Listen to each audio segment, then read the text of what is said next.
Su visa pagarba Lietuvos oro gynybai, tačiau nėra smagu, kai nežinomas dronas iš Baltarusijos teritorijos skrenda į Lietuvą ir kai turime palyginti, pavyzdžiui, Ukrainoje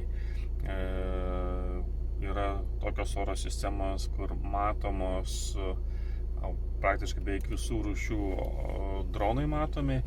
Ir žinom, kokiam aukšte jie skrenda, kokiu atstumu, netgi kokios dronų rūšis.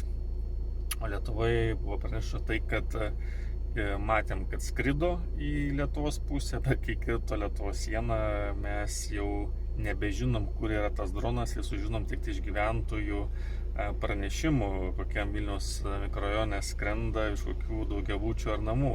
Tai tikrai nėra labai toks sektinas pavyzdys ir tikrai turėtume atkreipti dėmesį Lietuvos kariuomenės aukščiausią vadovybę, taip pat politinę vadovybę, atkreipti dėmesį, kad turėtumėm skirti didesnės lėšas ir dėmesio oro gynybos stiprinimui.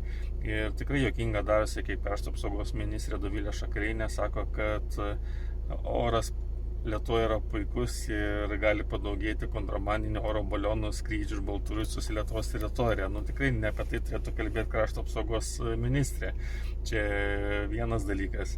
Ir kitas dalykas, tikrai siena turi būti Lietuvoje stiprinama ir antidroninės pajėgos, ir numušimo kinetinės pajėgos, kad iš tų nedraugiškų šalių kaip Baltarusija, Rusija, iš ten atskrendantis dronai turi būti numušti. Ir neturime mes kažko bijoti, nes mes esame NATO šalis ir yra NATO teritorija.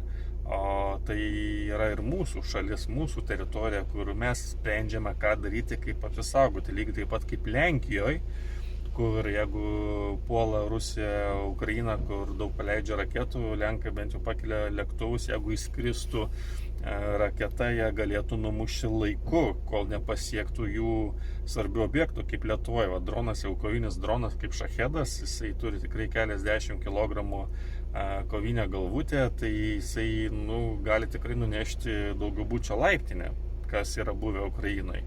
Ar oro uoste gali galbūt numušti kylantį lėktuvą su keliais šimtais žmonių. Tikrai tokios scenarijos Lietuva nenorėtų turėti.